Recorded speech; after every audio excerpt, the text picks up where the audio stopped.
আমেরিকার জন্য এক নতুন যুদ্ধ, যেখানে শত্রু গর্জে ওঠে না বরং নীরবেই জিতে যায়। পৃথিবীর সবথেকে বড় সেনা সক্ষমতার দেশ চীনের কর্মকাণ্ডকে আর আগের মতো শান্তিপূর্ণ উত্থান বলা যায় না। এটা এখন এক বিকল্প শক্তির প্রকাশ্য ঘোষণা।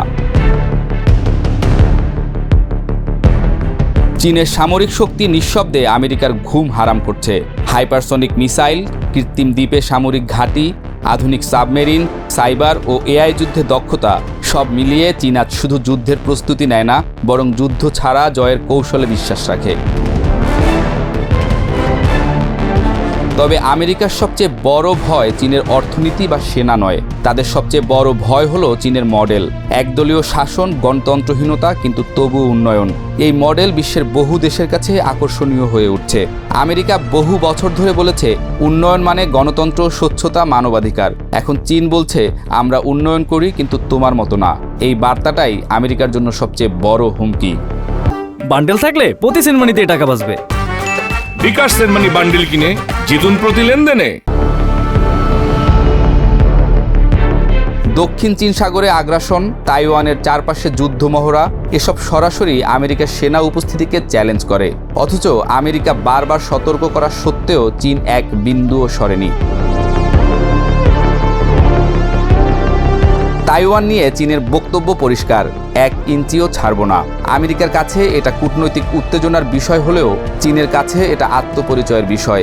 এবং এটাও আমেরিকার অস্বস্তির বিষয়, কারণ তারা জানে চীন এই একটি ইস্যুতে যুদ্ধেও যেতে পারে।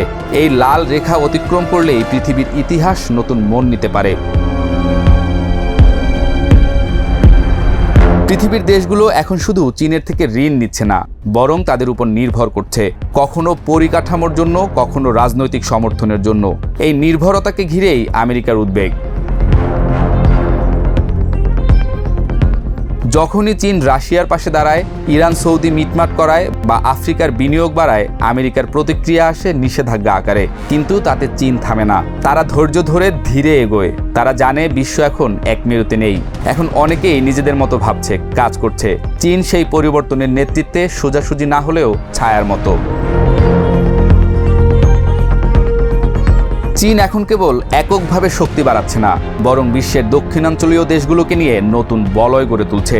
BRICS, সাংহাই কোঅপারেশন, AIIB এসব কেবল প্রতিষ্ঠান নয়, বরং বিকল্প ক্ষমতার ইশারা। আমেরিকার প্রথাগত নেতৃত্বকে পাশ কাটিয়ে চীন বলছে তোমাদের নিয়মে খেলতে চাই না, আমরা আমাদের নিয়ম বানাবো। আর এই কথাটা উন্নয়নশীল দেশগুলো শুনছে, ভাবছে এবং অনেকেই মানছে। বিশ্বের দ্বিতীয় বৃহত্তম অর্থনীতি, সবচেয়ে বড় রপ্তানিকারক দেশ এবং বিশাল অভ্যন্তরীণ বাজারের মালিক হিসেবে চীন আজ শুধু উন্নয়নশীল নেই, বরং পূর্বের নেতৃত্বের চ্যালেঞ্জার হিসেবে দৃশ্যমান। বিশ্বজুড়ে চীনের অর্থনৈতিক জাল বিস্তৃত। একদিকে তারা আফ্রিকা, লাতিন আমেরিকা, মধ্যপ্রাচ্যে বন্দর, রেললাইন, পাওয়ার গ্রিড বানাচ্ছে। অন্যদিকে বেল্ট অ্যান্ড রোড ইনিশিয়েটিভ দিয়ে 150টির বেশি দেশকে তাদের বলয়ে বেঁধে ফেলছে। এটা কেবল আর্থিক নয়, কৌশলগত। প্রযুক্তির ক্ষেত্রে চীন এখন আর অনুসরণকারী নেই। চীনা নির্মাতা প্রতিষ্ঠানগুলো আমেরিকান কোম্পানিকে টেক্কা দিয়ে এখন বিশ্ববাজারে প্রভাব ফেলছে।